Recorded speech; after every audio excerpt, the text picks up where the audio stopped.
压90毫秒就能吐出第一段声音，同时在独立评测里拿下自然度第一的是 Cartesia 的旗舰对话模型 Sonic 3.6。你可能觉得这又是 TTS 榜单的常客，但这次不太一样，它打破的是低延迟和高自然度这两个长期互相拉扯的指标，第一次放进同一个实时语音产品里。这是当下许多做实时交互的开发者正卡着的地方。Cartesia 把 Sonic 3.6 定位成旗舰对话模型，目标很明确，就是让客服、语音助手和游戏角色在说话时能少等一拍，更自然。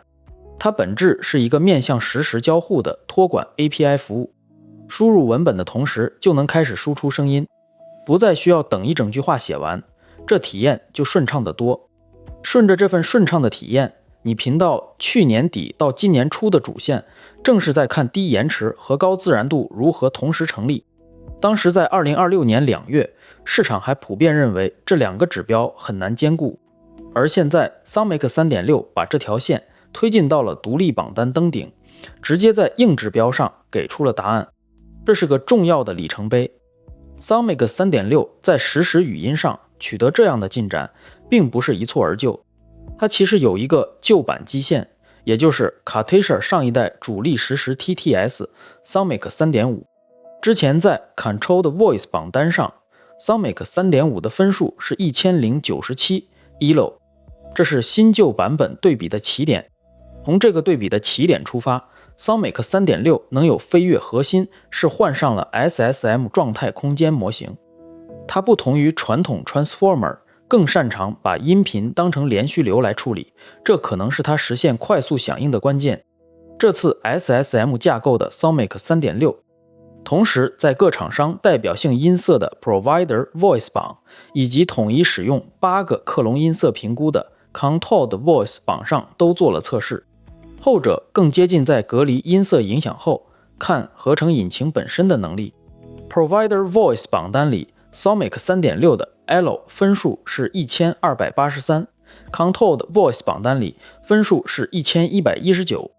这两组数字不是同一场比赛，不能直接粗暴地加起来看。前者是看厂商自己选的代表性音色，后者是统一克隆音色，所以理解评价维度很重要。带着对维度的理解，看看 SM 究竟是怎么实现这种流式生成的。跟传统 Transformer 要反复回看越来越长的上下文不同， SSM 更像是在维护一个不断更新的状态盒。新文本进来，旧信息会被压进这个状态里，模型就可以持续往前吐音频。这样一来，就不需要等整个序列都处理完再行动了。Sonic 3.6 不是等整段文本写完再开口，还在忍受文本转语音慢半拍，听着断断续续。它的做法是文本分块进入模型，音频分块立即出来，状态在每一块之间延续。这就像人对话一样，边想边说，不需要预先写好所有台词。这种流式生成是实现低延迟的关键。抓住了这个关键的流式生成， SSM 的底层机制和跑分成绩就都顺理成章了。但用户拿到手真实代价和实际能力到底怎样？这里最容易被忽略的一个细节是，Cartesia 声称的压90毫秒指的是模型时间到手音频，并非你实际感受到的端到端延迟。网络往返、服务排队和客户端开始播放的时间，这些都还没算在内，可能让总延迟翻好几倍。这些还没算的延迟加起来， Controlled Voice 榜上 Sonic 3.6 的点估计直接来到了1119，盘16。由于它们 95% 的置信区间存在重叠，所以准确的说法是 Sonic 3.6 领先了 Sonic 3.5， 但还不能说已经证明全面碾压。这是技术判断上需要保持清醒的地方。保持这份清醒的技术判断，你还要看到 Artificial Analysis 的 ELO 分数来自用户相对偏好。榜单每周都会变动，这1283和1119的数字是2026年8月18日的快照，不是永久冠军证明。它反映的是当下用户对它的偏爱，而不是说它在所有维度都做到了最好。这是看待榜单结果时必须知道的背景。还在忍受文本转语音慢慢拍，听着断断续续。除了速度和自然度， Sonic 3.6 在功能覆盖上更像一个生产级服务，而不是一个演示模型。